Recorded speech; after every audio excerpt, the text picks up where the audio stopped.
Pre, kunyari may katabi ka, tapos ang lakas ng putok. Paano mo sa pagsasabihan na malakas yung putok niya?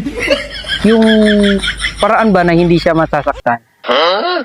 Hirap naman ang tanong mo, pre. Paano nga ba? O sige, pre. Kunwari ikaw yung may putok. Pre, wala ka bang naamoy, pre?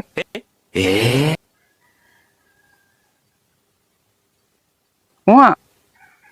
Sama-sama ng naamoy ko eh. Parang di ako makahinga.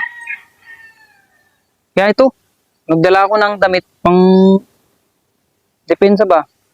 Ah, kaya pala, may takip ko sa ilong. Wala ka bang naamoy? Ano ba pre naamoy mo, pre? Parang amoy kasing langka. Amoy langka. Wala pre rito. Langka. Amoyin mo nga pre yung kilikili mo, pre. Ginagawa mo. Oh. Wala ka bang naamoy? Wala pre. Wala talaga akong maamoy. Parang may sakit yata yung ilong mo, pre.